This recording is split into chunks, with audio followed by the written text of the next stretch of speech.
أعوذ بالله من الشيطان الرجيم بسم الله الرحمن الرحيم الحمد لله رب العالمين والصلاة والسلام على رسوله الأمين وعلى آله وأصحابه أجمعين اللهم صل على سيدنا محمد وعلى آل سيدنا ومولانا محمد كما صليت على إبراهيم وعلى آل إبراهيم وبارك على محمد وعلى آل محمد كما باركت على إبراهيم وعلى آل إبراهيم في العالمين إنك حميد مجيد.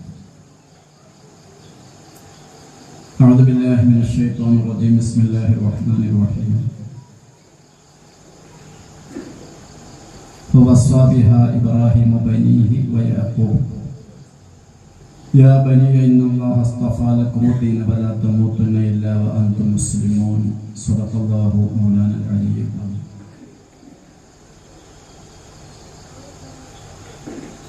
അനുഗ്രഹീതമായ ഈ ദർസ് വാർഷിക പരിപാടി ഉദ്ഘാടനം ചെയ്ത അഭിവന്ദരായ സയ്യിദ് ഉസ്താദ് അവർക്ക്, മുബാറക്കായ ഈ സദസ്സിന്റെ അധ്യക്ഷൻ, നമ്മുടെ പള്ളിയിലെ ദർസിന് നേതൃത്വം കൂടി ചെയ്യുന്ന പ്രിയങ്കരനായ ഫളുദ്ദീൻ ഫൈദി ഹൈതമി ഉസ്താദ് അവർക്ക് ആശംസ അർപ്പിച്ച് സംസാരിച്ച പ്രിയങ്കരനായ ഫതഹുദ്ദീൻ വാഫി ഉസ്താദ് അവർക്ക്,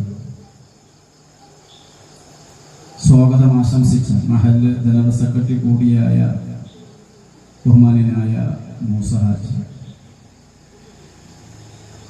വേദിയിലുള്ള നമ്മുടെ മഹല്ലിന്റെ വിവിധ ഭാഗങ്ങളിലുള്ള ദീനീ സ്ഥാപനങ്ങളിൽ സേവനം ചെയ്തുകൊണ്ടിരിക്കുന്ന പ്രിയങ്കരനായ ഇഖ്ബാൽ ഫൈദി അടക്കമുള്ള ഉസ്താദുമാർ, പ്രിയം നിറഞ്ഞ കാരണവന്മാരെ, രക്ഷിതാക്കളെ, യുവ സുഹൃത്തുക്കളെ, സഹോദരന്മാരെ, സർവോപരി സ്നേഹ സമ്പന്നകളായ ഉമ്മ പങ്ങന്മാരെ, അസ്സലാമു അലൈക്കും വറഹ്മത്തുള്ളാഹി വബറകാതുഹു. അല്ലാഹു നമ്മുടെ ഈ ഒരുമിച്ച് കൂടൽ നമ്മിൽ നിന്ന് ഖബൂൽ ചെയ്യട്ടെ. നാളെ ഹിസാബിന്റെ അവസരത്തിൽ നമുക്ക് അനുകൂലമായി സാക്ഷി നിൽക്കുന്ന നിമിഷങ്ങളായി ഇവിടെ നാം വിനിയോഗിച്ചു കൊണ്ടിരിക്കുന്ന ഓരോ സമയവും അല്ലാഹു തആല സ്വീകരിക്കണം. പരിശുദ്ധമായ ദീനിനെയും ഇൽമിനെയും സ്നേഹിച്ചും ബഹുമാനിച്ചും ആദരിച്ചും നമ്മൾ ചെയ്തുകൊണ്ടിരിക്കുന്ന ചെറുതും വലുതുമായ ഓരോ പ്രവർത്തനങ്ങളും കുറ്റമറ്റ രീതിയിൽ അല്ലാഹു നമ്മിൽ നിന്ന് സ്വീകരിക്കട്ടെ. നമുക്കും നമ്മുടെ കൂട്ടത്തിൽ നിന്ന് മരണപ്പെട്ടവർക്കും അല്ലാഹു തആല അതിൻ്റെയൊക്കെ അർഹമായ പ്രതിഫലം നൽകി അനുഗ്രഹിക്കട്ടെ. ഇതുപോലെ റബ്ബിന്റെ ഫിർദൗസ്, അല്ലാഹുവിന്റെ നിഅമത്തിന് വിധേയരായ അംബിയാ, ഔലിയാ, സിദ്ദീഖീങ്ങൾ, ശുഹദാഇന്റെ കൂടെ ഒരുമിച്ച് കൂടാൻ ഈ ദർസുമായി ബന്ധപ്പെട്ടുകൊണ്ടുള്ള നമ്മുടെ ഈ ഒത്തുകൂടലും ഒരുമിച്ച് കൂടലും ഒരു കാരണമായി അല്ലാഹു തആല ഖബൂലാക്കട്ടെ. ആമീൻ യാ റബ്ബൽ ആലമീൻ. ദീർഘമായ ഒരു പ്രഭാഷണം, മുഖ്യ പ്രഭാഷണം എന്ന പേരിൽ നടത്താനല്ല എഴുന്നേറ്റ് നിന്നിട്ടുള്ളത്. സംസാരത്തിനപ്പുറം ഇതൊരു സന്തോഷത്തിലുള്ള ഒത്തുകൂടലും പങ്കുവെപ്പുമാണ്.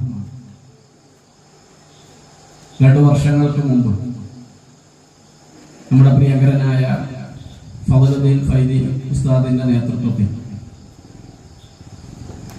ഏകദേശം 10-60ഓളം വർഷമായി നമ്മുടെ പള്ളിയിൽ തുടർന്നു കൊണ്ടിരിക്കുന്ന ദർസിന്റെ പുതിയ ഒരു രൂപം ഇർസുൽ അംബിയ എന്ന പേരിൽ ദർസ് സ്ഥാപിച്ചുകൊണ്ട് തുടക്കം കുറിക്കുകയും അല്ലാഹു തആല നൽകിയ ആ അനുഗ്രഹത്തിന് ശുക്ർ എന്ന രീതിയിൽ ഒരു വർഷം പിന്നിട്ടപ്പോൾ അതിന്റെ 1ാം വാർഷികം ഇതുപോലെ ഒരു ചടങ്ങ് സംഘടിപ്പിച്ച് പള്ളിയുടെ പരിസരത്ത് നമ്മൾ ഒരുമിച്ച് കൂടുകയും ചെയ്യും. പ്രൗഢിയും പ്രതാപവും അല്ലെങ്കിൽ ഒരു ദർസ് ഉണ്ട് എന്ന് മാലോകരെ അറിയിക്കാൻ വേണ്ടി ലോകമാന്യത്തിന്റെ ഭാഗമായി ചെയ്യുന്ന പ്രവർത്തനങ്ങൾ എന്നുള്ള രീതിയിലല്ല ഇതൊന്നും നിർവഹിച്ചുകൊണ്ടിരിക്കുന്നത്. അള്ളാഹുവിന്റെ വല്ലാത്തൊരു അനുഗ്രഹമാണ് ഇതിന്റെ പിന്നിലൊക്കെ ഉൾക്കൊള്ളുന്നത്.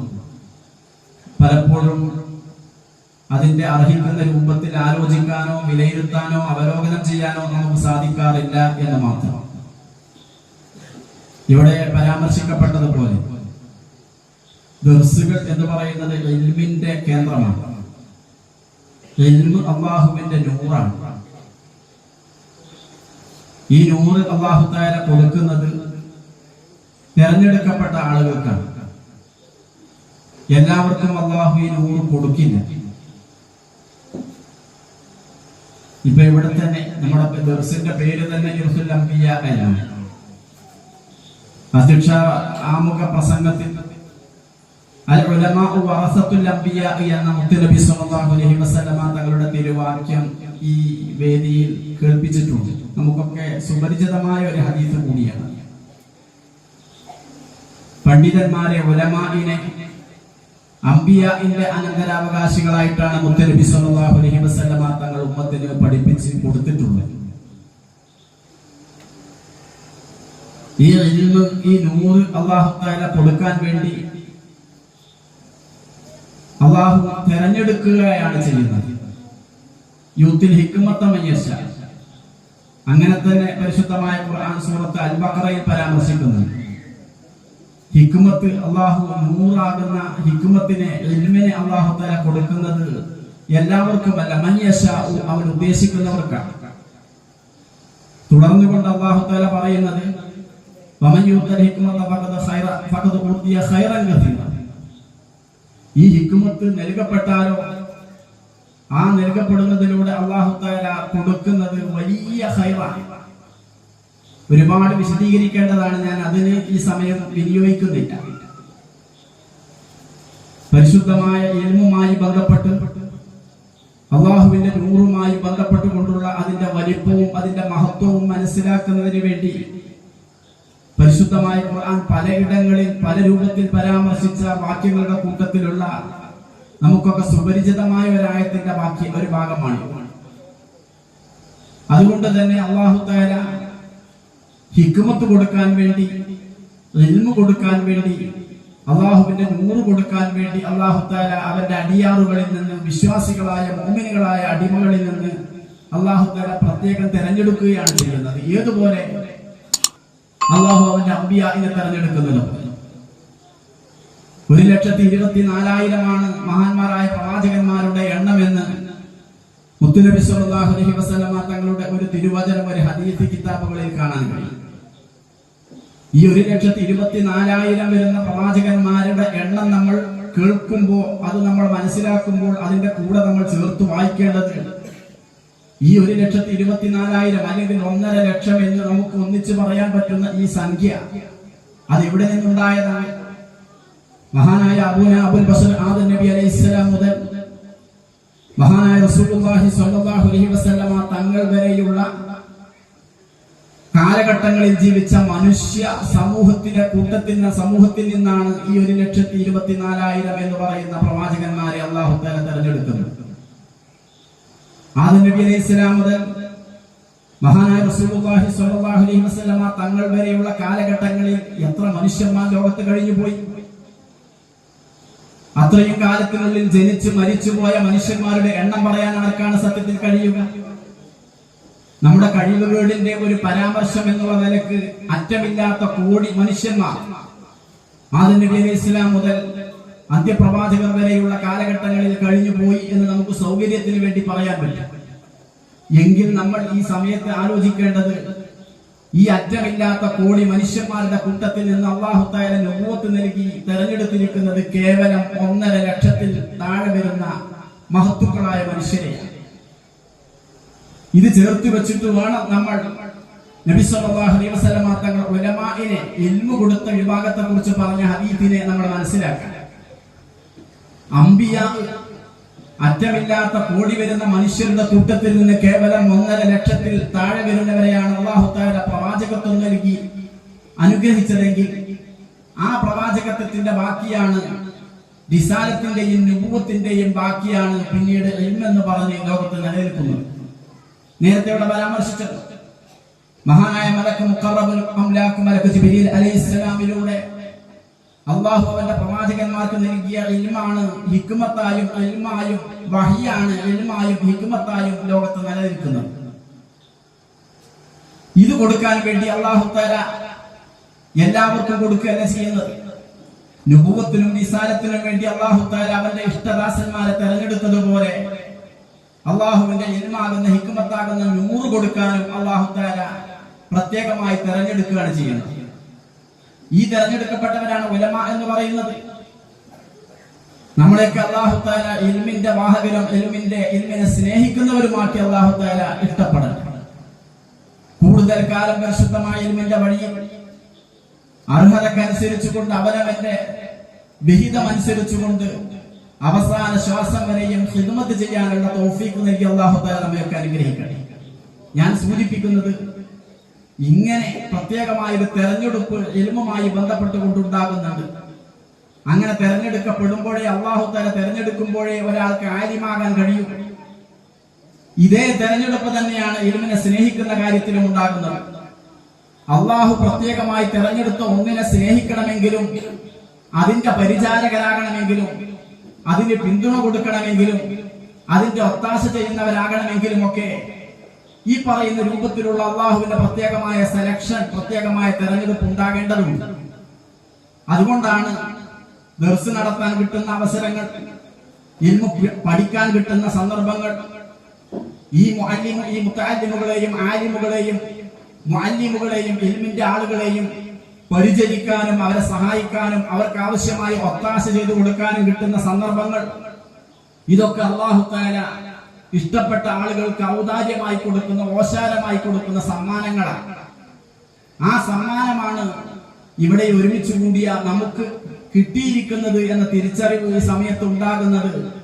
അല്ലാഹു ചെയ്ത നിഅമത്തിനെ ഓർക്കാനും ആ ഓർമ്മ നിലനിർത്തിക്കൊണ്ട് ശുക്ർ ചെയ്യാനും കൂടുതൽ നമുക്ക് സഹായകമാകുന്നതാണ്. സൂചിപ്പിക്കുന്നത് കഴിഞ്ഞ വർഷം നമ്മൾ ഇതുപോലെ ദർസ് വാർഷികം എന്ന പേരിൽ ഒരുമിച്ച് കൂടി. ഈ വർഷം ദർസ് വാർഷികത്തിന്റെ പേരിൽ നമ്മൾ ഒന്നുകൂടി വിപുലമായി ഒരുമിച്ച് കൂടിയിരിക്കുകയാണ്. പ്രതികൂല കാലാവസ്ഥയുടെ ആശങ്ക കാരണമാണ് പള്ളിയുടെ പരിസരത്തിൽ നിന്ന് നമ്മൾ ഇങ്ങോട്ട് മാറിയത്. പക്ഷെ റബ്ബിന്റെ സഹായത്തോടുകൂടി ഇഷ്ടം പോലെ സ്വസ്ഥമായി സൗകര്യത്തോടുകൂടി പുറത്തിറങ്ങാനൊക്കെ പറ്റുന്ന അനുകൂല കാലാവസ്ഥയും അന്തരീക്ഷവുമാണ് നമ്മൾ ഇപ്പോൾ അനുഭവിച്ചുകൊണ്ടിരിക്കുന്നത്. ഇതൊക്കെ ഇതിനോട് ചേർത്ത് നമ്മൾ വെക്കേണ്ടുന്ന അനുഗ്രഹത്തിന്റെ, റബ്ബ് തന്ന അനുഗ്രഹത്തിന്റെ ഓരോ അനുഭവങ്ങളാണ്. അപ്പൊ ഈ അനുഗ്രഹത്തെ ഓർക്കാനും ഇത്രയും കാലം ദർസ് നടത്താൻ കിട്ടിയ റബ്ബിന്റെ നിഅമത്ത്, ആ ദർസിൽ പഠിക്കാൻ മുതഅല്ലിമുകൾക്ക് കിട്ടിയ റബ്ബിന്റെ നിഅമത്ത്, ഈ ദർസിന് ഒത്താശ ചെയ്തു കൊടുക്കാൻ ഈ പ്രദേശത്തുകാർക്ക്, ഈ മഹല്ലുകാർക്ക് കിട്ടിയ തൗഫീഖിന്റെ വലിപ്പം, ഈ ദർസിലേക്ക് കുട്ടികളെ മുതഅല്ലിമുകളായി പറഞ്ഞയക്കാൻ തോന്നിയ രക്ഷിതാക്കൾക്ക് അതിനവർക്ക് കിട്ടിയ ആത്മീയമായ ഊർജത്തിന്റെ, ഉണർവിന്റെ, നിഅമത്തിന്റെ ആ ഒരു വലിപ്പം, ഇതൊക്കെ ഈ സമയത്ത് ഓർത്തെടുത്തുകൊണ്ട് റബ്ബ് തആലക്ക് ഹംദ് ചൊല്ലാൻ, അല്ലാഹു തആലയെ സ്തുതിക്കാൻ, ആ ഹംദിലൂടെ ദർസിന്റെ പുണ്യവും മഹത്തുക്കളുടെ പുണ്യവും ഇത് ചെയ്താൽ കിട്ടുന്ന, ഇങ്ങനെയുള്ള ഒരു സംഗതിയുടെ ഭാഗമായാൽ കിട്ടുന്ന നേട്ടങ്ങളുമൊക്കെ ഒന്നുകൂടി ഓർത്തെടുത്തും പങ്കുവെച്ചും പറഞ്ഞും കേൾപ്പിച്ചും കേട്ടുമൊക്കെ അള്ളാഹുവിലേക്ക് കൂടുതൽ അടുക്കാനും അള്ളാഹു തന്ന അനുഗ്രഹത്തിന് ശുക്ർ ചെയ്യാനുമുള്ള ഒരു സന്ദർഭം ഉണ്ടാക്കിയെടുക്കുന്നതിന്റെ ഭാഗമായിട്ടാണ് ഈ വാർഷിക ചടങ്ങ് ഇവിടെ സംഘടിപ്പിച്ചിട്ടുള്ളത്.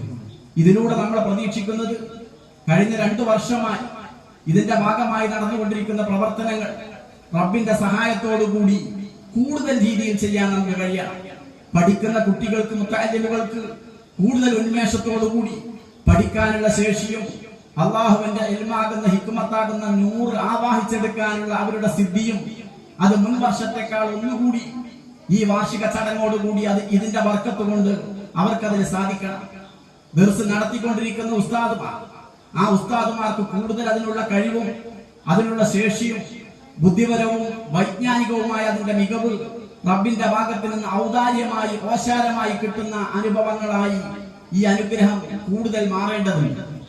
ഈ ദർസിന് ഒത്താശ കൊടുത്തുകൊണ്ടിരിക്കുന്ന പ്രിയപ്പെട്ട ഈ നാട്ടിലെ രക്ഷിതാക്കൾ, പ്രിയപ്പെട്ട ഉമ്മമാർ, പ്രിയപ്പെട്ട സഹോദര സഹോദരിമാർ, ചെറുപ്പക്കാർ അടക്കമുള്ള ഈ നാടിന്റെ ദർസിന്റെ, ഈ നാടിന്റെ ഇൽമിന്റെ വളർച്ചയിലും വൈജ്ഞാനികമായ പുരോഗതിയിലും മുന്നേറ്റങ്ങളിലുമൊക്കെ പങ്കുവഹിച്ചുകൊണ്ടിരിക്കുന്നവർ, അവർക്ക് മുൻ വർഷങ്ങളെക്കാൾ കൂടുതൽ താല്പര്യത്തോടുകൂടി, കൂടുതൽ ഇഖ്ലാസോടുകൂടി, കൂടുതൽ സൗകര്യങ്ങളോടുകൂടി ഇനി ഈ സംരംഭത്തിന്റെ ഭാഗമാകാൻ കഴിയണം.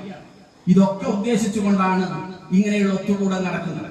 അതോടൊപ്പം തന്നെ ഇതിനകം സ്വാഭാവികമായി കഴിഞ്ഞ 2 വർഷത്തിന്റെ ഉള്ളിലും അതിനു മുമ്പ് ഇവിടെ നടന്ന ദർസിന്റെ പ്രവർത്തനങ്ങളിലും ദർസുമായി ബന്ധപ്പെട്ടുകൊണ്ടുള്ള കാര്യങ്ങളിലും ഒക്കെ പങ്കുവഹിച്ച ഒരുപാട് ആളുകൾ, കാരണവന്മാർ, ചെറുപ്പക്കാരികൾ, നമ്മുടെ പ്രിയപ്പെട്ട ഉമ്മമാർ, അവരുടെ കൂട്ടത്തിൽ പലരും കഴിഞ്ഞ വർഷം ഉണ്ടായിരുന്നവർ ഇന്ന് കഴിഞ്ഞ ദർസ് വാർഷികത്തിൽ പങ്കെടുത്ത പലരും ഇന്ന് ഒരു പക്ഷേ നമ്മുടെ ഈ വാർഷികത്തിൽ പങ്കെടുക്കുന്നുണ്ടാവില്ല. റബ്ബിന്റെ അനുഗ്രഹത്തിലേക്ക് നീങ്ങിയവർ ഒരു പക്ഷേ നമ്മുടെ മഹലിലുണ്ടാവും. മുൻ വർഷങ്ങളിൽ നമ്മുടെ ഇത്തരം കാര്യങ്ങൾക്ക് മുന്നിൽ നിന്ന് പ്രവർത്തിച്ചവർ, ഊർജം നൽകിയവർ, കരുത്തു പകർന്നവർ, സഹായം കൊടുത്തവർ, ഭക്ഷണം കൊടുത്തവർ, വിവിധ രീതിയിൽ ഇതിന്റെ ജീവനാടികളായി വർത്തിച്ചവർ, സഹോദരിമാരും സഹോദരന്മാരുമാകുന്ന രക്ഷിതാക്കൾ, കാരണവന്മാരും മറ്റുമായി ഈ ദർസിന്റെ, ഈ ഇൽമിന്റെ വഴിയുടെ, ഈ ഇൽമിന്റെ കേന്ദ്രത്തിന്റെ ജീവനാടികളായി മാറിയവരിൽ പലരും നമ്മുടെ കൂട്ടത്തിൽ ഇന്ന് നിലനിൽക്കുന്നുണ്ടാവില്ല എന്നുള്ള കാര്യം തീർച്ചയാണ്. അവർക്കൊക്കെ കിട്ടണം ഇതിന്റെ ഒരു വിഹിതം. അങ്ങനെ വിഹിതം കിട്ടാനും അവർക്കൊക്കെ വേണ്ടി ദുആ ചെയ്യാനും വേണ്ടിയാണ് നമ്മൾ ഈ ഒരു ഒരുമിച്ച് കൂടൽ വാർഷികം എന്ന പേരിൽ നടത്തുന്നത് എന്ന് ഓർമ്മിപ്പിക്കുന്നത്. ഇതിനു വേണ്ടി നമ്മൾ കൊടുക്കുന്ന ഒത്താശ, കേവലം ഈ വാർഷിക ചടങ്ങുമായി ബന്ധപ്പെട്ടുകൊണ്ട് നമ്മൾ കൊടുക്കുന്ന പിന്തുണ, നമ്മുടെ ഒത്താശ, അത് തന്നെ നമ്മുടെ സമ്പാദ്യമായി, നമ്മുടെ അമലിന്റെ പട്ടികയിലേക്ക്, നമ്മുടെ കർമ്മത്തിന്റെ രേഖയിലേക്ക് വലിയൊരു സമ്പാദ്യമായി നമ്മുടെ ഇഖ്ലാസിന്റെ വലിപ്പവും തോതനുസരിച്ചുകൊണ്ട് മാറുമെന്നുള്ള ഉറച്ച വിശ്വാസം കൂടി ചേർത്ത് വെച്ചുകൊണ്ട് വേണം നമ്മൾ ഈ അനുഗ്രഹീതമായ മജ്‌ലിസിലിരിക്കാൻ. ഇത് മലായിക്കത്തിന്റെ സാന്നിധ്യമുള്ള മജ്‌ലിസാണ്. ഇത് അർവാഹുൽ മുഅ്മിനുകളുടെ അർവാഹുകളുടെ സാന്നിധ്യമുള്ള മജ്‌ലിസാണ്. ഇത് അംബിയാഇന്റെ റൂഹുകളുടെ സാന്നിധ്യമുള്ള മജ്‌ലിസാണ്. അല്ലാഹു തആല കബൂൽ ചെയ്യട്ടെ. നമ്മൾ ഫാത്തിഹ ഓതി സൂറത്തുൽ ഇഖ്ലാസ് പാരായണം ചെയ്ത് 3 ഇഖ്ലാസ് സൂറ പാരായണം ചെയ്ത് മുഅവ്വിദത്തൈനി ഫലഖുൻ നാസ് നമ്മൾ ഓതി ബഹുമാനരായ ശൈഖുനാ ഉസ്താദിന്റെ നേതൃത്വത്തിൽ ദുആ ചെയ്തുകൊണ്ടാണ് നമ്മൾ ഈ മജ്‌ലിസ് ആരംഭിച്ചിട്ടുള്ളത്. നമ്മുടെ എല്ലാ മജ്‌ലിസുകളും അങ്ങനെയാണ്. സാന്ദർഭികമായി ശ്രദ്ധയിൽപ്പെടുത്തുന്നത് ഇതൊന്നും ഒരു ആചാരം എന്നുള്ള നിലക്ക് നടക്കുന്ന സംഗതികളല്ല. ഒരു പരിപാടിയുടെ ഭാഗമായിട്ട് കാലങ്ങളായി തുടർന്നു വരുന്ന ഒരു പ്രവർത്തനം എന്നുള്ള നിലക്ക് നടക്കുന്ന സംഗതികളല്ല. ഇതൊന്നും ഒരു നാട്ടാചാരമല്ല. ഈ സൂറത്തുൽ ഫാത്തിഹ ഓതുന്നത്, ഈ ദുആ നടത്തുന്നത് സുന്നത്ത് ജമാഅത്തിന്റെ വിശ്വാസം അനുസരിച്ചുകൊണ്ട്, ആദർശത്തിന്റെ ബലമനുസരിച്ചുകൊണ്ട്, പിൻബലമനുസരിച്ചുകൊണ്ട് നമ്മൾ ഇതൊക്കെ ചെയ്തുകൊണ്ടിരിക്കുന്നത് വലിയൊരു പൈതൃകത്തിന്റെ ഭാഗമാണ്. സൂറത്തുൽ ഫാത്തിഹ പാരായണം ചെയ്യുന്നിടത്ത്, സൂറത്തുൽ ഇഖ്ലാസ് പാരായണം ചെയ്യുന്നിടത്ത്, സൂറത്തുൽ ഫലഖുൻ നാസും പാരായണം ചെയ്യുന്നിടത്ത് അല്ലാഹുവിന്റെ മലായിക്കത്തിന്റെ പ്രത്യേകമായ സാന്നിധ്യമുണ്ട്. ഇതൊക്കെ ചൊല്ലിയിട്ട് നമ്മൾ ചെയ്യുന്നത്, ഉസ്താദ് ചെയ്തത്, ഇതൊക്കെ ഹദിയ ചെയ്യുകയാണ്. ആ ദുആയുടെ ഭാഗമായിട്ട് മുത്തുനബി സല്ലല്ലാഹു അലൈഹി വസല്ലമ തങ്ങൾക്ക് നമ്മൾ ചൊല്ലിയ സൂറത്തുകൾ ഹദിയ ചെയ്തിട്ടുണ്ട്. മുഴുവൻ അംബിയാഇന്റെയും ഹളറാത്തിലേക്ക് നമ്മൾ ചൊല്ലിയ സൂറകൾ ഹദിയ ചെയ്തിട്ടുണ്ട്. മഹാന്മാരായ സ്വഹാബത്തിന്റെ, ബദരീങ്ങളും ഉഹുദീങ്ങളും ഉൾക്കൊള്ളുന്ന മഹത്തുക്കളായ സ്വഹാബത്തിന്റെ, അവർ ലോകത്തിന്റെ ഏതു ഭാഗത്ത് അന്ത്യവിശ്രമം കൊള്ളുന്നവരാണെങ്കിലും നമുക്കറിയില്ല അവരെവിടേക്കാണ് അന്ത്യവിശ്രമം കൊള്ളുന്നത് എന്ന്. അള്ളാഹുവിനറിയാം. ഈ അറിയാത്ത നമ്മൾ, സാധുക്കളായ നമ്മൾ, ലോകത്തിന്റെ ഏതൊക്കെ ഭാഗത്ത് മഹാനായ റസൂലുള്ളാഹി സ്വല്ലല്ലാഹു അലൈഹി വസല്ലമ തങ്ങളുടെ മഹത്തുക്കളായ സ്വഹാബത്ത് അന്ത്യവിശ്രമം കൊള്ളുന്നുണ്ടോ അവരുടെയൊക്കെ ഹളറാത്തിലേക്ക് ഈ തണ്ണിക്കടലിൽ ഇരുന്നു കൊണ്ട് ഓതിയ ഫാത്തിഹയും ഇഖ്ലാസും മുഅവ്വിദത്തൈനിയും നമ്മൾ ഹദിയ ചെയ്തിട്ടുണ്ട്. മഹാന്മാരായ ഔലിയാഇന്റെ, വിലായത്തിന്റെ വിവിധ മർത്തബകളിലുള്ള മഹത്തുക്കളായ ഔലിയാഇന്റെ ഹളറാത്തിലേക്ക് നമ്മൾ ഈ ചൊല്ലിയ സൂറത്തുകൾ നമ്മൾ ഹദിയ ചെയ്തിട്ടുണ്ട്. ഉസ്താദ് ഹദിയ ചെയ്തിട്ടുണ്ട്. നമ്മൾ അതിനെ ഹാമീൻ പറഞ്ഞിട്ടുണ്ട്. ഞാനിത് സൂചിപ്പിക്കുന്നത് ഇതൊന്നും കേവലം ഒരു ആചാരത്തിന്റെ ഭാഗമല്ല, ഇത് കേവലം ഒരു കാട്ടിക്കൂട്ടലിന്റെ ഭാഗമല്ല. നമ്മുടെ മുൻഗാമികൾ ഇത് പഠിപ്പിച്ചതും സുന്നത്ത് ജമാഅത്തിന്റെ ആദർശം അനുസരിച്ചുകൊണ്ട് നമ്മൾ മനസ്സിലാക്കുന്നതും ഈ ഹദിയ ചെയ്യലിലൂടെ ഇവരുടെ അർവാഹിലേക്ക് ഇതിനെ നമ്മൾ സമർപ്പിക്കുന്നതിലൂടെ ഇവരുടെയൊക്കെ റൂഹിന്റെ സാന്നിധ്യം, അവരുടെയൊക്കെ തിരുനോട്ടം നമ്മുടെ ഈ മജ്‌ലിസിലുണ്ട് എന്നാണ് നമ്മൾ ഗൗരവത്തോടുകൂടി തിരിച്ചറിയേണ്ടത്. അതുകൊണ്ട് തന്നെ മലായിക്കത്തിന്റെ, ജിബ്രീലും മീകായിലും ഉൾക്കൊള്ളുന്ന മലായിക്കത്തിന്റെ സാന്നിധ്യമുള്ള മജ്‌ലിസാണ് നമ്മുടെ ഈ മജ്‌ലിസ്. മുത്തുനബി സ്വല്ലല്ലാഹു അലൈഹി വസല്ലമ തങ്ങൾ അടക്കമുള്ള മഹാന്മാരായ അംബിയാഇന്റെ സാന്നിധ്യമുള്ള മജ്‌ലിസാണ് നമ്മുടെ ഈ മജ്‌ലിസ്. മഹാന്മാരായ സ്വഹാബത്തിന്റെ സാന്നിധ്യമുള്ള അർവാഹിന്റെ സാന്നിധ്യമുള്ള മജ്‌ലിസാണ് നമ്മുടെ മജ്‌ലിസ്. മഹാന്മാരായ ഔലിയാഇന്റെ അർവാഹിന്റെ സാന്നിധ്യമുള്ള മജ്‌ലിസാണ് നമ്മുടെ ഈ മജ്‌ലിസ്. ആ സാന്നിധ്യം ഉണ്ടാകുന്നത് ഇതിലൊക്കെ നമ്മുടെ വിശ്വാസം എത്രയാണോ, നമ്മുടെ നിഷ്കളങ്കതയും ആത്മാർത്ഥതയും ഇതിലൊക്കെ എത്രയാണോ അതിന്റെ തോതനുസരിച്ച് കൊണ്ടാണ്. ഒന്നുകൂടി ചേർത്തു പറയുന്നു, അതുകൊണ്ട് തന്നെ ഇവിടെ നടക്കുന്ന ദുആകൾ ആ ദുആക്ക് ഇജാബത്തുള്ള ദുആയാണെന്ന് ഉറപ്പിച്ച് വിശ്വസിക്കേണ്ട ആളുകളാണ് നമ്മൾ. അല്ലാഹു തആല നമ്മുടെ ദുആകൾക്ക് ഇജാബത്ത് നൽകട്ടെ, പടച്ച റബ്ബ് ഉത്തരം നൽകട്ടെ. പ്രിയപ്പെട്ട സഹോദരിമാരോടൊക്കെ പ്രത്യേകിച്ച് ഓർമ്മപ്പെടുത്തുകയാണ്, അദബ് പാലിച്ചുകൊണ്ട്. നിങ്ങളടുത്ത് അദബുകൾ ഉണ്ട് എന്നല്ല പറയുന്നത്. സാന്ദർഭികമായി അർവാഹുൽ മുഅ്മിനീനെ കുറിച്ച് പറഞ്ഞപ്പോ, അംബിയാഇന്റെ റൂഹുകളുടെ സാന്നിധ്യത്തെ കുറിച്ച് പറഞ്ഞപ്പോ, ഔലിയാഇന്റെ റൂഹിന്റെ സാന്നിധ്യത്തെ കുറിച്ച് പറഞ്ഞപ്പോ, നമ്മൾ കാണാത്ത മഹത്തുക്കളുടെ സാന്നിധ്യം ഇവിടെ ഉണ്ട് എന്ന് ഓർമ്മപ്പെടുത്തിയപ്പോ, അതിനനുസരിച്ച് കൊണ്ടുള്ള അദബ് ഔറത്ത് മറച്ചും മറ്റു നമ്മുടെ ഭാഗത്ത് നിന്ന് ഉണ്ടാകണമെന്ന് ശ്രദ്ധയിൽപ്പെടുത്താനാണ്. ഇരുട്ടായതുകൊണ്ടും ഇരുണ്ട ഭാഗമായതുകൊണ്ടും നമ്മളെ ആരും കാണില്ല എന്നുള്ള കാര്യം ഉറപ്പാണ്. പക്ഷേ എങ്കിൽ പോലും നമ്മുടെ ഈ സാന്നിധ്യത്തിൽ മജ്‌ലിസിൽ മഹത്തുക്കളുടെ സാന്നിധ്യമുണ്ട് എന്ന തിരിച്ചറിവോടുകൂടി അതിനനുസരിച്ച് കൊണ്ടുള്ള ആ ഒരു ഹുർമത്ത് ഈ സദസ്സിന് കൊടുത്തുകൊണ്ട് ഉള്ള സാന്നിധ്യമായിരിക്കണം ഇത് കഴിയുന്നത് വരെ നമ്മുടെ ഭാഗത്ത് നിന്ന് ഉണ്ടാവേണ്ടത് എന്ന് ഓർമ്മപ്പെടുത്തുന്നത് ഈ മജ്‌ലിസിൽ നമ്മൾ നടത്തുന്ന ദുആ. ആ ദുആക്ക് ഇജാബത്ത് കിട്ടാനും നമ്മൾ ഇതിനു വേണ്ടി ഒരുമിച്ച് കൂടിയത് നേരത്തെ പറഞ്ഞതുപോലെ മഖ്ബൂലായ ഒരു അമലായി മാറാനും ഒക്കെ സഹായകമാകുന്ന സംഗതികളാണ്. ഞാൻ കൂടുതൽ വിശദീകരിക്കുകയല്ല ഇനി ചെയ്യുന്നത്. സാന്ദർഭികമായിട്ട് ഓർമ്മപ്പെടുത്തുന്നത് അള്ളാഹുവിന്റെ പരിശുദ്ധമായ ദീനിന്റെ നിയമങ്ങളും നിർദ്ദേശങ്ങളും അനുസരിച്ചുകൊണ്ട് ജീവിക്കാനുള്ള ഉത്തരവാദിത്വമുള്ളവരാണ് നമ്മളൊക്കെ. നമ്മുടെ വലിയ സൗഭാഗ്യം നേരത്തെ പറഞ്ഞതിന്റെ അനുബന്ധമാണ്. നമ്മൾ മുസ്ലിങ്ങളായി ജനിച്ചു, മുസ്ലിങ്ങളായി ജീവിക്കാനുള്ള അവസരം അല്ലാഹു തആല നമുക്ക് നൽകി. ലോകത്തിലെ ഒരു ജന്മത്തിന്റെ ഏറ്റവും വലിയ സൗഭാഗ്യമാണ് ഹിദായത്ത് എന്ന് പറയുന്നത്. ഒരു ആയുസ്സിന്റെ, ഒരു ജന്മത്തിന്റെ ഏറ്റവും വലിയ സൗഭാഗ്യം ഹിദായത്താണ്. അല്ലാഹുവിന്റെ ഏകത്വം അംഗീകരിച്ചുകൊണ്ട്, മുത്തുനബി സ്വല്ലല്ലാഹു അലൈഹി വസല്ലം തങ്ങളുടെ റിസാലത്ത് അംഗീകരിച്ചുകൊണ്ട് ജീവിക്കാൻ അവസരം ലഭിക്കുക, അതിന് സന്ദർഭം ലഭിക്കുക എന്നതാണ്. നമ്മളൊക്കെ, ഞാനും നിങ്ങളും ഉൾക്കൊള്ളുന്ന ഈ സദസ്സ്, നമ്മളൊക്കെ ലാ ഇലാഹ ഇല്ലല്ലാഹയുടെ, അല്ലാഹുവിന്റെ ഏകത്വത്തിന്റെ അമര ശബ്ദം കേട്ടുകൊണ്ട് ലോകത്തേക്ക് കടന്നു വരാനും ഈ നിമിഷം വരെ ലാ ഇലാഹ ഇല്ലല്ലാഹയുടെ വക്താക്കളായി ജീവിക്കാനും സൗഭാഗ്യം ലഭിച്ച ആളുകളാണ് നമ്മൾ. ഇസ്ലാം മതം സ്വീകരിച്ചത്, നമ്മൾ പരിശുദ്ധമായ ഇസ്ലാമിന്റെ ഭാഗമായത് ദീൻ പഠിച്ചുകൊണ്ടല്ല. ദീനിന്റെ കാലികതയോ, ദീനിന്റെ ശാസ്ത്രീയതയോ, ദീനിന്റെ ആശയങ്ങളുടെ കാലത്തിനനുസരിച്ച് കൊണ്ട് സഞ്ചരിക്കാനുള്ള അതിന്റെ പ്രാപ്തിയോ, പഠനം നടത്തിയോ, പരിശോധന നടത്തിയോ ഇസ്ലാമിലേക്ക് കടന്നു വന്ന ആളുകളല്ല നമ്മൾ. അങ്ങനെ കടന്നു വരുന്ന എത്രയോ ആളുകളുണ്ട്. ലോകം ഇസ്ലാമിലേക്ക് കടന്നു വന്നുകൊണ്ടിരിക്കുകയാണ്. പ്രത്യേകിച്ച് ഇതുവരെ സമീപ കാലഘട്ടങ്ങളിൽ നിന്നുണ്ടായിരുന്ന അവസ്ഥയിൽ നിന്ന് വ്യത്യസ്തമായി ലോകം കൂടുതൽ കുത്തഴിഞ്ഞ ജീവിതത്തിന്റെ ആളുകളായി മാറിയിരുന്നവരൊക്കെ കൂടുതൽ ഇസ്ലാമിലേക്ക് അടുത്തു വന്നുകൊണ്ടിരിക്കുന്ന വളരെ മനോഹരമായ, അഭിമാനകരമായ അനുഭവങ്ങളും റിപ്പോർട്ടുകളും സംഭവങ്ങളും ഒക്കെ ഇഷ്ടംപോലെ ഉയർന്നു വന്നുകൊണ്ടിരിക്കുന്ന ഒരു കാലഘട്ടത്തിലാണ് നമ്മൾ ജീവിച്ചുകൊണ്ടിരിക്കുന്നത്. നമ്മൾ മനസ്സിലാക്കേണ്ടത്, നമ്മളാരും ദീൻ പഠിച്ചു ഇസ്ലാമിലേക്ക് വന്നവരല്ല. പരിശുദ്ധമായ ഖുർആൻ പഠിച്ചുകൊണ്ട് ഇസ്ലാമിലേക്ക് വന്നവരല്ല നമ്മൾ. മുത്തുനബി സ്വല്ലല്ലാഹു അലൈഹി വസല്ലം തങ്ങളുടെ ജീവിതത്തിന്റെ സൗന്ദര്യം മനസ്സിലാക്കി ഇസ്ലാമിലേക്ക് വന്നവരല്ല നമ്മൾ. പരിശുദ്ധമായ ദീനിന്റെ ആശയങ്ങളുടെ ശാസ്ത്രീയതയും കാലികതയും മനസ്സിലാക്കി ഇസ്ലാമിലേക്ക് വന്നവരല്ല നമ്മൾ. നമ്മൾ ഇസ്ലാമിലേക്ക് വരുന്നത് പാരമ്പര്യത്തിന്റെ ഭാഗമാണ്. പെറ്റു വീണതേ, പ്രസവിച്ചു വീഴുന്നതേ മുസ്ലിമാണെന്നുള്ള മഹാഭാഗ്യത്തോടു കൂടിയാണ് നമ്മൾ പരിശുദ്ധമായ ദീനിലേക്ക് വന്നിട്ടുള്ളത്. ഇത് നമ്മൾ വലിയൊരു അനുഗ്രഹമായിട്ട് ഈ ഉണർന്നിരിക്കുന്ന മനസ്സിൽ നമ്മൾ തിരിച്ചറിയണമെന്നാണ് മറ്റൊരു കാര്യമായി എന്റെ പ്രിയപ്പെട്ട സദസ്സിന്റെ ശ്രദ്ധയിൽപ്പെടുത്താനുണ്ട്.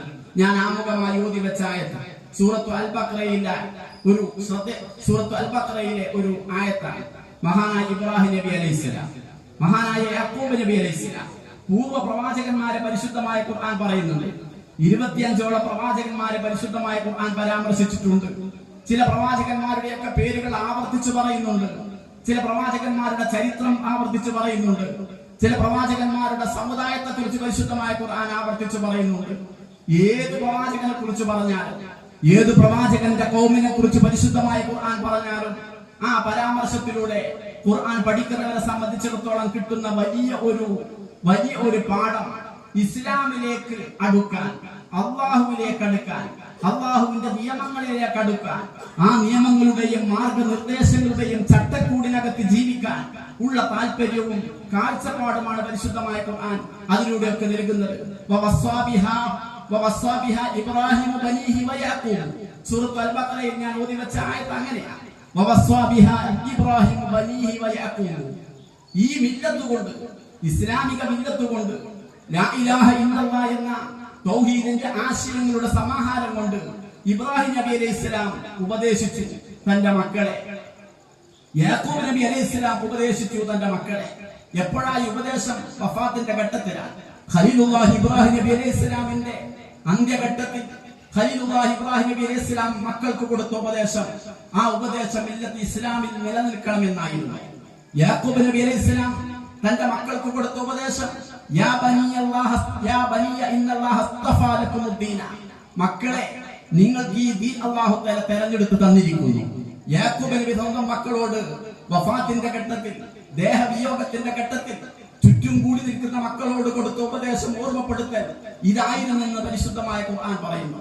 ഖലീലുല്ലാഹി ഇബ്രാഹിം നബി അലൈഹിസ്സലാം തന്റെ മക്കൾ തന്റെ വഫാത്തിന്റെ ഘട്ടത്തിൽ കൂടി നിൽക്കുന്ന, ചുറ്റും നിൽക്കുന്ന മക്കളോട് കൊടുത്ത ഉപദേശം, ഇന്നല്ലാഹ അസ്തഫാ ലക്കുമുദ്ദീന, ഈ ദീനിനെ, ഇസ്ലാം മതത്തെ മക്കളെ നിങ്ങൾക്ക് അല്ലാഹു തആല തെരഞ്ഞെടുത്ത് തന്നിരിക്കുന്നു. ഈ തെരഞ്ഞെടുത്ത് തന്ന് നിങ്ങളെ അതിന്റെ വാഹകരാക്കിയിരിക്കുന്നു, നിങ്ങളെ അതിന്റെ അവകാശികളാക്കിയിരിക്കുന്നു എന്ന റബ്ബിന്റെ നിഅമത്ത് ഇബ്രാഹിം നബി അലൈഹിസ്സലാം വഫാത്തിന്റെ ഘട്ടത്തിൽ മക്കളെ ഓർമ്മപ്പെടുത്തിയിട്ടുണ്ട്. ഹസ്രത്ത് യാക്കൂബ് നബി അലൈഹിസ്സലാം തന്റെ മക്കളെ വഫാത്തിന്റെ ഘട്ടത്തിൽ, ദേഹവിയോഗത്തിന്റെ ഘട്ടത്തിൽ അള്ളാഹു ചെയ്ത ഈ നിഅമത്ത് ഓർമ്മപ്പെടുത്തിയിട്ടുണ്ട്. എന്നിട്ട് സ്വന്തം മക്കളോട് യാക്കൂബ് നബി പറയുന്നത്, സ്വന്തം മക്കളോട് ഇബ്രാഹിം നബി അലൈഹിസ്സലാം പറയുന്നത്, ഫലാ തമൂതുന്ന ഇല്ലാ വഅൻതും മുസ്ലിമൂൻ, നിങ്ങൾ ആരും മുസ്ലിങ്ങളായിട്ടല്ലാതെ മരിക്കരുത് എന്നാണ്. ഒരു പ്രവാചകൻ ജീവിതത്തിൽ തീക്ഷ്ണമായ പരീക്ഷണങ്ങളിലൂടെ മാത്രം കടന്നുപോയ ഒരു പ്രവാചകൻ, ആ പ്രവാചകന്റെ അന്ത്യസമയത്ത് സ്വന്തം മക്കളോട് കൊടുക്കുന്ന ഉപദേശം, ഫലാ തമൂതുന്ന ഇല്ലാ വഅൻതും മുസ്ലിമൂൻ, നിങ്ങൾ മുസ്ലിങ്ങളായിട്ടല്ലാതെ മരിക്കരുത് എന്നാണെന്ന് ഇബ്രാഹിം നബി അലൈഹി ഇസ്ലാമിന്റെ ചരിത്രം, ഇബ്രാഹിം നബി അലൈഹി ഇസ്ലാമിന്റെ അന്ത്യഘട്ടത്തെ സൂചിപ്പിച്ചുകൊണ്ട് പരിശുദ്ധമായ ഖുർആൻ പറയുന്നു. ആലാ ഖലീലുല്ലാഹി ഇബ്രാഹിം നബി അലൈഹി ഇസ്ലാം. ഞാൻ ദീർഘമായിട്ട് പോകുന്നില്ല, ഹജ്ജ് മാസത്തിലേക്ക് നമ്മൾ പ്രവേശിക്കുക.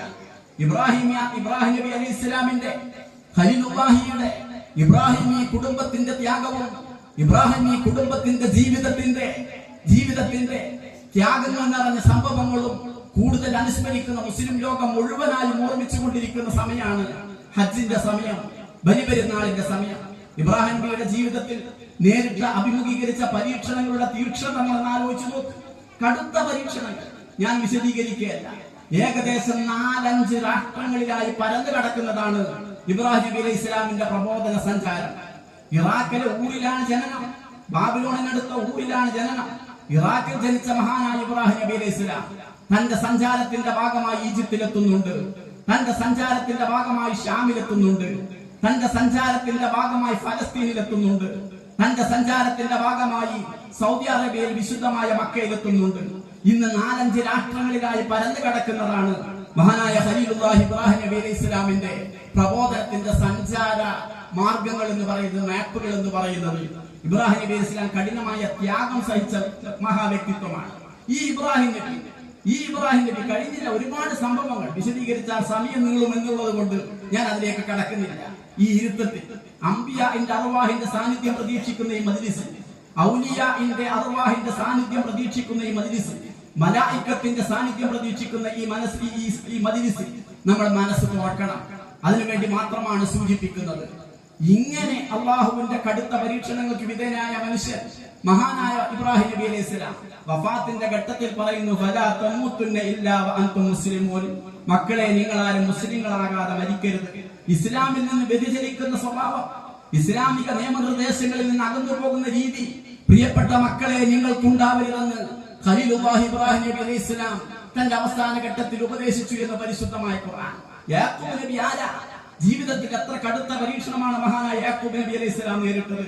സ്വന്തം മകന്റെ വിയോഗത്തിൽ, സ്വന്തം മകന്റെ വേർപാട് നൊന്ത് വേദനിച്ച് കരഞ്ഞ് കണ്ണിന്റെ കാഴ്ചശക്തി മഹാനായ ഹസ്രത്ത് യാക്കൂബ് നബി അലൈഹി സ്വലാമിന് നഷ്ടപ്പെട്ടു എന്ന് പരിശുദ്ധമായ ഖുർആൻ പരാമർശിച്ചില്ലേ? ഒരു ജീവിതത്തിൽ ഒരു കുട്ടി നഷ്ടപ്പെട്ടിട്ട് തിരിച്ചു വരാനാവാത്ത വിധം കുട്ടി തനിക്ക് കൈമോശം വന്നു എന്ന ആ ഒരു ടെൻഷനിൽ നിന്ന്, ആ മനോവ്യതയിൽ നിന്ന് കരഞ്ഞു പ്രവാചകൻ യാക്കൂബ് നബി അലൈഹി സ്വലാം. കരഞ്ഞ് കണ്ണുകൾ വെളുത്തു. യാക്കൂബ് നബി അലൈഹി സ്വലാമിന്റെ കാഴ്ചശക്തി നഷ്ടപ്പെട്ടു. ഈ വിധത്തിൽ വലിയ പരീക്ഷണങ്ങൾക്ക് വിധേയനായ പ്രവാചകനാണ് ഹസ്രത്ത് യാക്കൂബ് നബി അലൈഹി സ്വലാം. യാക്കൂബ് നബി എന്താ പറഞ്ഞത്? തന്റെ വഫാത്തിന്റെ ഘട്ടത്തിൽ തന്റെ മക്കളെ അടുത്ത് ചുറ്റും വിളിച്ചു കൂട്ടിയിട്ട് പറഞ്ഞു, ഫലാ തമൂതുന്ന ഇല്ലാ വഅൻതും മുസ്ലിമൂൻ. മക്കളെ, നിങ്ങൾ മുസ്ലിമായിട്ടല്ലാതെ മരിച്ചു പോകരുത്. ഇത് ഖുർആൻ എന്തിനു വേണ്ടി പറഞ്ഞു? എന്തിനു വേണ്ടി പരിശുദ്ധമായ ഖുർആൻ ഇത് പരാമർശിച്ചു? ഇത് പരിശുദ്ധമായ ഖുർആൻ പരാമർശിക്കുന്നത് എനിക്കും എന്റെ മക്കളോടുമുള്ള ഉപദേശമാണ്, നിങ്ങൾക്കും നിങ്ങളുടെ മക്കളോടുമുള്ള ഉപദേശമാണ്. മുസ്ലിം കുടുംബത്തിന് ആ കുടുംബത്തിലെ സന്തതികളോടുള്ള ഉപദേശമാണ്. ഒരു രക്ഷിതാവ് തന്റെ മക്കളെ കുറിച്ചുള്ള കാഴ്ചപ്പാട് എങ്ങനെയായിരിക്കണം എന്നുള്ളതിന്റെ ഉപദേശമാണ് പരിശുദ്ധമായ ഖുർആനിൽ നൽകുന്നത്. ഇബ്രാഹിം നബി തന്റെ മക്കൾക്ക് നൽകിയ ഉപദേശം, യാക്കൂബ് നബി തന്റെ മക്കൾക്ക് നൽകിയ ഉപദേശം, കഴിഞ്ഞില്ല ഹസ്രത്ത് യൂസുഫ് നബി അലൈഹി സ്വലാം. 114 സൂറകളുടെ കൂട്ടത്തിൽ ഒരു സൂറത്തിന്റെ പേര് തന്നെ സൂറത്ത് യൂസുഫ് എന്നാണ്. സൂറത്ത് യൂസുഫ് ഖുർആനിലെ മറ്റു സൂറകളിൽ നിന്ന് വ്യത്യസ്തമായ ഒരു സമീപനവും രീതിയാണ് സൂറത്ത് യൂസുഫിനുള്ളത്. വിശദീകരിക്കുകയല്ല, പല സൂറകളും പേര് പറയുമ്പോൾ ആ പേരുമായി ബന്ധപ്പെട്ട ഭാഗങ്ങൾ ആ സൂറയിൽ ഏതെങ്കിലും ഒരു ഭാഗത്ത് ഒതുങ്ങും. അങ്ങനെയാ കാണാൻ കഴിയുക. സൂറത്ത് അൽ ബഖറ പശു എന്നാണ് അർത്ഥം. ഖുർആനിലെ ഏറ്റവും വലിയ സൂറയാണ്. പക്ഷേ സൂറത്ത് അൽ ബഖറയിൽ പരാമർശിക്കുന്നത് മുഴുവനും പശു അല്ല. പശു സൂറത്ത് അൽ ബഖറയിലെ ചെറിയൊരു ഭാഗത്ത് മാത്രമുള്ള പരാമർശമാണ്. ഉറുമ്പിന്റെ പേരിൽ സൂറത്തു നംലുണ്ട്. ഉറുമ്പിന്റെ പേരിൽ പരിശുദ്ധമായ ഖുർആനിൽ സൂറയുണ്ട്. സൂറത്തു നഹ്ലിൽ തേനീച്ചയുടെ പേരിൽ പരിശുദ്ധമായ ഖുർആനിൽ സൂറയുണ്ട്. പക്ഷെ ഇതൊക്കെ പരിശോധിച്ചാൽ അറിയാൻ കഴിയും, ഇതൊന്നും അത് മാത്രം പറയുന്ന സൂറകളല്ല. അതേ അവസരം സൂറത്ത് യൂസുഫ് സൂറയിൽ സാമാന്യം ദൈർഘ്യമുള്ള ഈ സൂറയിൽ ഹസ്രത്ത് യൂസുഫ് നബി അലൈഹി സ്വലാമുമായി ബന്ധപ്പെട്ട ചരിത്രമല്ലാതെ മറ്റൊന്നും പരിശുദ്ധമായ ഖുർആൻ പരാമർശിക്കുന്നില്ല. യൂസുഫ് നബി അലൈഹി സ്വലാമിന്റെയും കുടുംബത്തിന്റെയും ചരിത്രം മാത്രമാണ് സൂറത്ത് യൂസുഫിൽ പരിശുദ്ധമായ ഖുർആൻ പറയുന്നത്. ത്യാഗപൂർണമായ ഒരു ജീവിതത്തിന്റെ ഓർമ്മകൾ സൂറത്ത് യൂസുഫ് വായനക്കാരുടെ മുന്നിൽ, പാരായണം ചെയ്യുന്നവരുടെ മുന്നിൽ, ഖുർആൻ പഠിക്കുന്നവരുടെ മുന്നിൽ മനോഹരമായി അവതരിപ്പിക്കുന്നു.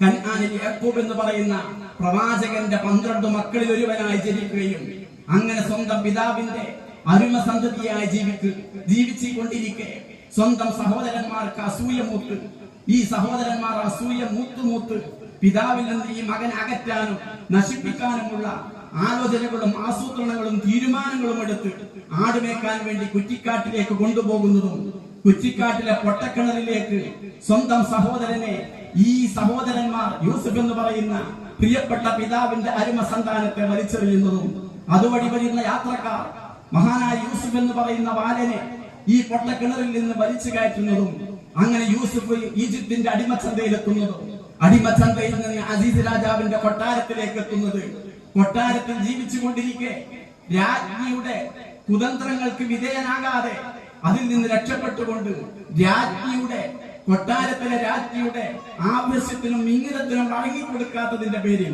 ദുരാരോപണം നേരിട്ട് 10-15 വർഷത്തോളം ജയിലിൽ കിടക്കുന്നത്, നിരപരാധിത്വം തെളിയിച്ചുകൊണ്ട് അവസാനം ജയിലിൽ നിന്ന് വരുന്നത്, ഈജിപ്തിന്റെ ഉന്നതമായ മന്ത്രി അധികാര കസേരയിലേക്ക്, അവിടെ നിന്ന് പരമാധികാരത്തിലേക്ക് എത്തുന്നത്. ഇങ്ങനെ പരിശുദ്ധമായ ഖുർആൻ മനോഹരമായ സൂറത്ത് യൂസുഫ് നബി അലൈഹി സ്വലാമിന്റെ ചരിത്രം പറയുന്നുണ്ട്. ഇതിങ്ങനെ പറഞ്ഞിട്ട് അവസാനമെത്തും, സൂറത്ത് യൂസുഫിന്റെ അവസാനത്തിലേക്ക് എത്തും.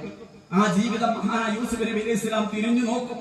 തന്റെ ജീവിതത്തിലുണ്ടായ അനുഭവം, തന്റെ വീട് കൻആനിലുള്ള തന്റെ പ്രിയപ്പെട്ട പിതാവുമൊത്ത് ജീവിച്ചിരുന്ന കാലം, സഹോദരന്മാരുമൊത്ത് ആടുമേക്കാൻ പോന്നത്, പൊട്ടക്കിണറിലേക്ക് വലിച്ചെറിയപ്പെട്ടത്, ഈജിപ്തിന്റെ അടിമച്ചന്തയിലെത്തിയത്, അവിടെ നിന്ന് കൊട്ടാരത്തിൽ കഴിച്ചു കൂട്ടിയത്, കൊട്ടാരത്തിൽ നിന്ന് ചെയ്യാത്ത കുറ്റത്തിന്റെ പേരിൽ 10-15 വർഷത്തോളം തടവറയിൽ കഴിയേണ്ടി വന്നത്, ആ തടവറ ജീവിതത്തിന് ശേഷം കൊട്ടാരത്തിലേക്ക് തിരിച്ചെത്തുന്നത്, തന്റെ നിരപരാധിത്വം തെളിയുന്നത്, ഈജിപ്തിന്റെ അധികാരത്തിലേക്ക് അവസാനം പരമാധികാരത്തിലേക്ക് എത്തുന്നത്, അതിനിടയിൽ സ്വന്തം മാതാപിതാക്കളും സഹോദരന്മാരും സ്വന്തം കൊട്ടാരത്തിലേക്ക് വരുന്നത്, അവരെ സ്വീകരിക്കുന്നത്, സ്വന്തം പിതാവിനെയും മാതാവിനെയും ആദരിക്കുന്നത്, ഇങ്ങനെ നീണ്ടു നിൽക്കുന്ന സംഭവങ്ങൾ ഓർത്തെടുത്തുകൊണ്ട് മഹാനായ യൂസുഫ് നബി അലൈഹിസ്സലാം തന്റെ ജീവിതത്തിന്റെ സായം സന്ധ്യയിലെത്തുമ്പോൾ നടത്തുന്ന ഒരു പ്രാർത്ഥനയുണ്ട്.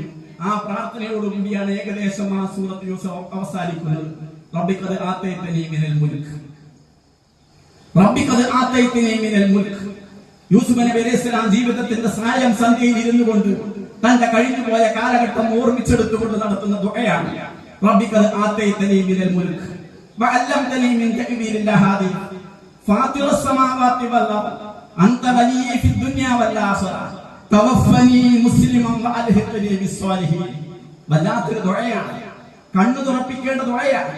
ഓരോ രക്ഷിതാവും ഓരോ കുടുംബനാഥനും മുസ്ലിം സമാജത്തിൽ ജീവിച്ചുകൊണ്ടിരിക്കുന്ന ഓരോ പ്രിയപ്പെട്ടവരും ഓർത്തെടുക്കേണ്ടുന്ന, ഗൗരവത്തോടുകൂടി നെഞ്ചോട് ചേർത്ത് പിടിക്കേണ്ടുന്ന ആശയങ്ങളുടെ വലിയൊരു പ്രപഞ്ചമാണ് മഹാനായ ഹസ്രത്ത് യൂസുഫ് നബി അലൈഹിസ്സലാമിന്റെ ജീവിതത്തിന്റെ സായം സന്ധ്യയിൽ അദ്ദേഹം നടത്തിയ പ്രാർത്ഥന പരിശുദ്ധമായ ഖുർആൻ ഓർമ്മിപ്പിക്കുന്നത്. റബ്ബിഖദ് ആതൈതനീ മിനൽ മുൽക്ക്, രക്ഷിതാവേ, എന്റെ രക്ഷിതാവേ, നീ എനിക്ക് അധികാരം നൽകി. വഅല്ലംതനീ മിൻ തഅ്വീലിൽ അഹാദീസ്, സ്വപ്നത്തിന്റെ വ്യാഖ്യാനം നീ എനിക്ക് പഠിപ്പിച്ചു തന്നു. ഫാത്തിറസ് സമാവാതി വൽ അർദ്, ആകാശഭൂമികളുടെ സൃഷ്ടാവേ, അൻത വലിയ ഫിദ് ദുനിയ വൽ ആഖിറ, ഭൗതിക ലോകത്തും പരലോകത്തും നീയാണ് എന്റെ കാര്യം ഏറ്റെടുത്തത്, എന്റെ സംരക്ഷകൻ നീയാണ് എന്ന് പടച്ച റബ്ബിനെ ഓർക്കുന്നു. എന്നിട്ട് യൂസുഫ് നബി അലൈഹിസ്സലാം പറയുന്ന ഒരു വാക്കുണ്ട്, അള്ളാഹുവിനോട് നടത്തുന്ന ഒരു അഭ്യർത്ഥനയുണ്ട്, ഒരു അപേക്ഷയുണ്ട്. തവഫനി മുസ്ലിമൻ വഅൽഹിഖനി ബിസ്സാലിഹീൻ. അള്ളാഹുവേ, ഇതുകൊണ്ടൊന്നും ഞാൻ ഇഷ്ടപ്പെട്ടിട്ടില്ല, പൊരുത്തപ്പെട്ടിട്ടില്ല. എനിക്ക് നീ ഇഷ്ടം പോലെ തന്നു, ഒരാൾക്കും കൊടുക്കാത്ത വിധം നീ അധികാരം തന്നു, ഒരാൾക്കും നൽകാത്ത വിധം ആ കാലഘട്ടത്തിന്റെ ഏറ്റവും വലിയ വൈജ്ഞാനികമായ സമ്പത്ത് നീ എനിക്ക് തന്നു. പക്ഷേ ഞാൻ അതുകൊണ്ടൊന്നും ഞാൻ തൃപ്തനല്ല. എനിക്ക് വേണ്ടത് തവഫനി മുസ്ലിമൻ, തവഫനി മുസ്ലിമൻ, നീ എന്നൊരു മുസ്ലിമായി മരിപ്പിക്കണേ അല്ല. ആരായി ദുആ ചെയ്യുന്നത്? ആരാണ് ഈ പ്രാർത്ഥിക്കുന്നത്? അള്ളാഹുവിന്റെ പ്രവാചകന്മാരിൽപ്പെട്ട ഒരു പ്രവാചകന്റെ പ്രാർത്ഥനയാണ്. തവഫനി മുസ്ലിമൻ, എന്നെ നീ മുസ്ലിമായി മരിപ്പിക്കണേ അല്ല. വഅൽഹിഖനി ബിസ്സാലിഹീൻ, മുൻകഴിഞ്ഞു പോയ മഹത്തുക്കളിലേക്ക്, സ്വാലിഹുകളിലേക്ക്, സജ്ജനങ്ങളുടെ അർവാഹിലേക്ക് ഈ സാധുവായ യൂസുഫിന്റെ റൂഹിനെയും നീ ചേർത്ത് വെക്കണേ അല്ലാഹ് എന്ന് പറഞ്ഞുകൊണ്ട് ഹസ്രത്ത് യൂസുഫ് നബി അലൈഹിസ്സലാം നടത്തിയ പ്രാർത്ഥന പരിശുദ്ധമായ ഖുർആൻ സൂറത്ത് യൂസുഫിന്റെ മനോഹരമായ അവതരണങ്ങളുടെ ആവിഷ്കാരങ്ങളുടെ അവസാന ഭാഗത്ത് ചേർത്ത് വെക്കുന്നത് നമുക്ക് കാണാൻ കഴിയും. ഞാൻ അവസാനിപ്പിക്കുന്നത് ദർസ് വാർഷികത്തിലാണ് നമ്മൾ ഒരുമിച്ച് കൂടിയിട്ടുള്ളത്. ദർസിന്റെ വാർഷിക പരിപാടിയിലാണ് നമ്മൾ ഒരുമിച്ച് കൂടിയിട്ടുള്ളത്. ദർസുകൾ നിലനിൽക്കുന്നത് ഈ പറയുന്ന ഖൽബിലേക്ക് നൂറെത്താനുള്ള ഒരു വഴി എന്നുള്ള നിലക്കാണ്. അള്ളാഹുവിന്റെ ഇൽമും ഹിക്മത്തും വഹിയിന്റെ അംശങ്ങൾ അത് ലോകത്ത് നിലനിൽക്കുന്നത് ഖൽബിലേക്ക് നൂറെത്താനാണ്. ഒരു പള്ളിയിൽ ഒരു ദർസ് ഉണ്ടാകുമ്പോൾ ആ പ്രദേശത്തിന്റെ വിളക്കാണ്, പ്രകാശമാണ് ആ ദർസ്. ആ പ്രദേശത്തുകാരുടെ വിളക്കാണ് ആ ദർസ്. 6 പതിറ്റാണ്ടായി 60 വർഷമായി ഇന്ന് ഈ അതിർത്തിയോട് വനത്തോട് ചേർന്ന് വനാന്തർഭാഗത്ത് നിന്ന് തന്നെ പറയാൻ പറ്റുന്ന ഈ പ്രദേശത്ത് ഇനി ഇതിനപ്പുറം ജനതാമസമുള്ള ഇടമില്ല. നമ്മുടെ സംസ്ഥാനത്തിന്റെ ഒരറ്റത്താണ് നമ്മൾ കഴിയുന്നത്. ഈ പ്രദേശത്ത് മലയാള ഭാഷയിൽ പറഞ്ഞാൽ പണ്ട് കാലത്തൊക്കെ, ഇപ്പോൾ അങ്ങനെ പറയേണ്ടതില്ല, ഓണം കേറാൻ മൂലകൾ എന്ന് പറയാൻ പറ്റുന്ന പ്രദേശം. ഇന്ന് അങ്ങനെ പറയുന്നത് കുറച്ചിലാണ്, പറയേണ്ടതുമില്ല. വളരെ മനോഹരമായ സൗകര്യങ്ങളോട് കൂടിയുള്ള നാഷണൽ ദേശീയ പാതകളെ വെല്ലുന്ന റോഡും സൗകര്യങ്ങളൊക്കെ ഉള്ള ഭാഗങ്ങളായി നമ്മുടെ ഇത്തരം പ്രദേശങ്ങളും മാറിക്കഴിഞ്ഞു. അല്ലാഹു തആല ബർക്കത്ത് നിലനിൽക്കുന്ന പ്രദേശമായി നമ്മുടെ മഹല്ലിനെ, നമ്മുടെ പ്രദേശത്തെ അല്ലാഹു തആല നിലനിർത്തി തരുമാറാകട്ടെ. ഞാൻ സൂചിപ്പിക്കുന്നത് ഈ പ്രദേശത്ത് 40-60 വർഷമായി ഈ ദർസ്, ഇങ്ങനെയുള്ള ദർസ് നിലനിൽക്കുന്നു. ആ ദർസ് തന്നെയാണ് നമ്മുടെ രാജ്യത്തിന്, നമ്മുടെ ഈ മഹല്ലിന്റെ ഏറ്റവും വലിയ വെളിച്ചം. ഈ വെളിച്ചത്തിൽ നിന്ന് വെളിച്ചം സ്വീകരിക്കുന്നവരാകണം നമ്മൾ. അതിനുള്ള തൗഫീഖാണ് നമുക്ക് കിട്ടേണ്ടത്. ഈ തൗഫീഖ് കിട്ടി പരമാവധി ദീനിന്റെ ചിട്ടകളും ദീനിന്റെ നിയമങ്ങളും അനുസരിച്ചുകൊണ്ട് നമ്മൾ ജീവിക്കണം. നമ്മൾ മാത്രം ജീവിച്ചാൽ പോരാ, നമ്മുടെ മക്കളും ജീവിക്കണം. നമ്മുടെ മക്കളും ജീവിക്കണം. മുസ്ലിമായി ജീവിക്കുന്നവരായി, പൂർണ്ണമായും മുസ്ലിമായി ജീവിക്കുന്നവരായി നമ്മൾ മാറണം. ആ മാറ്റമാണ് ഈ പ്രദേശത്തിന്റെ ഏറ്റവും വലിയ പ്രൗഢി. ആ മാറ്റമാണ് ഈ പ്രദേശത്തിന്റെ ഏറ്റവും വലിയ അഭിമാനം. അങ്ങനെ മാറിയാലോ ഇത് ഏറ്റവും സമാധാനം നിറഞ്ഞു നിൽക്കുന്ന പ്രദേശമാണ്. സ്നേഹവും സഹിഷ്ണുതയും സൗഹാർദ്ദവും നിറഞ്ഞു നിൽക്കുന്ന പ്രദേശമാണ്. നമുക്കറിയാം നമ്മുടെ നാടിന്റെ പാരമ്പര്യം, നമ്മുടെ പ്രദേശങ്ങളുടെ പാരമ്പര്യം. നാനാജാതി മതസ്ഥർ യാതൊരു വ്യത്യാസങ്ങളും ഇല്ലാതെ, യാതൊരു പിണക്കവും ഇല്ലാതെ, മാനസികമായ അകൽച്ചയോ വിദ്വേഷമോ ഇല്ലാതെ പാരസ്പര്യത്തോടുകൂടി സ്നേഹത്തോടുകൂടി കഴിയുന്ന മനോഹരമായ പ്രദേശങ്ങളാണ് കേരളത്തിന്റെ ഓരോ പ്രദേശങ്ങളും. നമ്മുടെ മഹല്ലടക്കം, നമ്മുടെ ഹൈന്ദവ സഹോദരന്മാർ, നമ്മുടെ ക്രൈസ്തവ സുഹൃത്തുക്കൾ എല്ലാവരും തോളോട് തോട് ചേർന്നുകൊണ്ട് പാരസ്പര്യത്തിന്റെ മനോഹരമായ സൗധം കെട്ടിപ്പടുക്കുന്ന സന്ദർഭങ്ങളും അനുഭവങ്ങളുമാണ് വ്യാപകമായിട്ട് നമുക്ക് കാണാൻ കഴിയുക. ഒരു നാട്ടിൽ ദീനിന്റെ ഇൽമ പരന്നാൽ, ഒരു നാട്ടിൽ ആലിമുകൾ ഉണ്ടായാൽ, ഇൽമിന്റെ വാഹകരുണ്ടായാൽ ആ പ്രദേശം സമാധാനപൂർണമാകും, ആ പ്രദേശം സ്വസ്ഥത നിറഞ്ഞതാകും, ആ പ്രദേശം സ്നേഹം നിറഞ്ഞതാകും, ആ പ്രദേശം സൗഹാർദ്ദത്തിന്റെ ഈറ്റില്ലമാകും, ആ പ്രദേശം സഹിഷ്ണുതയുടെ പോറ്റില്ലമാകും. അങ്ങനെ മാറണമെങ്കിൽ കൂടി ഈ വളർച്ചയിലൂടെ, ഇസ്ലാമികമായ ഈ നവോത്ഥാനത്തിലൂടെ, ഇസ്ലാമിക വൈജ്ഞാനത്തിന്റെ ഈ മുന്നേറ്റത്തിലൂടെ നമ്മുടെ പ്രദേശത്തിന്റെ മൊത്തം സൗന്ദര്യവും മനോഹാരിതയും പരസ്പരം മതങ്ങളും മതവിശ്വാസികളും വലിയ കെട്ടുറപ്പോടുകൂടി കൂട്ടൊരുമയോടുകൂടി ജീവിക്കുന്ന മനോഹാരിതയുടെയും തുടർച്ചയ്ക്ക് കൂടി നമ്മുടെ ഇത്തരം ഇസ്ലാമികമായ അവബോധങ്ങളും അറിവിന്റെ മുന്നേറ്റങ്ങളും ആവശ്യമാണെന്ന് കൂടി ചേർത്ത് പറയുന്നതും സാന്ദർഭികമായി ഓർമ്മപ്പെടുത്തുന്നതും അതൊക്കെ ആയിരിക്കണം നമ്മുടെ ഈ ഒരു കൂട്ടായ്മയുടെ, നമ്മുടെ ഈ പ്രവർത്തനങ്ങളുടെ അനന്തര ഫലമായി നമ്മൾ കാത്തു സൂക്ഷിക്കേണ്ടത്. നാളിതുവരെയായി നമ്മൾ കാത്തു സൂക്ഷിക്കുന്ന അത്തരം മൂല്യങ്ങൾ എടുത്തു പറയാനുള്ള കാരണം വല്ലാണ്ട് നമ്മുടെ നാടുകളിലൊന്നും സ്വാധീനിക്കുന്നില്ലെങ്കിലും ശ്രമങ്ങൾ പലതും നടക്കുന്നുണ്ടെങ്കിലും അകറ്റാനും വെറുപ്പുണ്ടാക്കാനും വിദ്യാസം സൃഷ്ടിക്കാനും ഒക്കെയുള്ള പ്രവർത്തനങ്ങൾ മനഃപൂർവ്വം ചില കോണുകളിൽ നിന്നെങ്കിലൊക്കെ ഉണ്ടാവുന്നതാണ്. എല്ലാ മതവിഭാഗവും എല്ലാ മതസ്ഥരും വളരെ ഒത്തൊരുമയോടുകൂടി ആത്മാർത്ഥതയോടുകൂടി അത്തരം ദുഷ്ട ശക്തികളെ നേരിടുകയും ഒറ്റപ്പെടുത്തുകയും ചെയ്യും. നമ്മുടെ നാട് നാളിതുവരെ കാത്തു സൂക്ഷിച്ചു വന്ന ആ മനോഹരമായ പെരുമാറ്റത്തിന്റെയും പാരസ്പര്യത്തിന്റെയും ആ ഒരു സാമൂഹികമായ കൊള്ളലിന്റെയും കൊടുക്കലുകളുടെയും ഒക്കെ ആ ഒരു ചരിത്രത്തിന്റെ മനോഹാരിത നിലനിർത്താൻ കൂടി നമുക്ക് ഇത്തരം സംരംഭങ്ങളും ഇത്തരം ഈ വാർഷിക ചടങ്ങുകളും അതിലൂടെ നമുക്ക് ഉത്തേജനമായി കിട്ടുന്ന അറിവുമായി ബന്ധപ്പെട്ടുകൊണ്ടുള്ള കൂടുതൽ കാഴ്ചപ്പാടുകളും ഒക്കെ സഹായകമാകുക എന്നുള്ളത് കൂടി ഈ ഒരുമിച്ച് കൂടലിന്റെയും ഈ വാർഷിക പരിപാടിയുടെയും ലക്ഷ്യങ്ങളിൽ ഒന്നാണ്. അല്പം ദീർഘിച്ചു പോയിട്ടുണ്ട്. നമ്മുടെ കുട്ടികളുടെ പരിപാടി അടക്കം ഇനിയും ഇവിടെ നടക്കേണ്ടതുണ്ട്. വലിയ നേരം വെളുത്താൽ സുബഹിയുടെ മുമ്പ് തന്നെയൊക്കെ ഉപജീവനവുമായി ബന്ധപ്പെട്ടുകൊണ്ട് പുറത്തിറങ്ങേണ്ട ആളുകളായതുകൊണ്ട് നീട്ടിക്കൊണ്ടുപോകുന്നതിലെ അനൗചിത്യം മനസ്സിലാക്കുകയും അതോടൊപ്പം ഒരു പ്രഭാഷണവും പ്രസംഗവും എന്നതിനപ്പുറം ആമുഖം സൂചിപ്പിച്ചതുപോലെ സെയ്ദാൽ ഉസ്താദ് ഓർമ്മപ്പെടുത്തിയതുപോലെ ഈ ഒരു സന്തോഷത്തിൽ നമ്മുടെ ഉസ്താദ് ഫൗദ്ദീൻ ഹൈത്തമിയുടെ ഈ സന്തോഷത്തിൽ അതോടൊപ്പം നമ്മുടെ ഒക്കെ ഈ സന്തോഷത്തിൽ ഒത്തുകൂടുക, ഒരുമിച്ച് കൂടുക എന്നുള്ളത് മാത്രമാണ് ഇവിടെ വന്നതിന്റെയും ഇങ്ങനെ എഴുന്നേറ്റ് നിന്നതിന്റെയും താല്പര്യം എന്ന് കൂടി അറിയിച്ചുകൊണ്ട് അള്ളാഹു നമ്മെ സ്വീകരിക്കട്ടെ. നമ്മുടെ പ്രവർത്തനങ്ങൾ അള്ളാഹു തആല കബൂലാക്കട്ടെ. കൂടുതൽ കാര്യങ്ങൾ റബ്ബിന്റെ ദീനിന് വേണ്ടി, അള്ളാഹുവിന്റെ ഇൽമിന്റെ വളർച്ചയ്ക്ക് വേണ്ടി വിവിധ രൂപത്തിൽ ചെയ്യാനുള്ള തൗഫീഖ് നൽകി അള്ളാഹു തആല നമ്മെ അനുഗ്രഹിക്കുകയും ഇതിനകം ഈ വഴിയിൽ നമ്മുടെ കൂടെ സഞ്ചരിച്ചുകൊണ്ട് വിട പറഞ്ഞു പോയവർക്ക് അള്ളാഹു തആല മഗ്ഫിറത്തും റഹ്മത്തും നൽകി അനുഗ്രഹിക്കട്ടെ എന്ന് ദുആ ചെയ്യുക കൂടി ചെയ്തുകൊണ്ട് ഞാൻ എന്റെ ഹ്രസ്വമായ വാക്കുകൾ അവസാനിപ്പിക്കുന്നു. അസ്സലാമു അലൈക്കും വറഹ്മത്തുള്ളാഹി.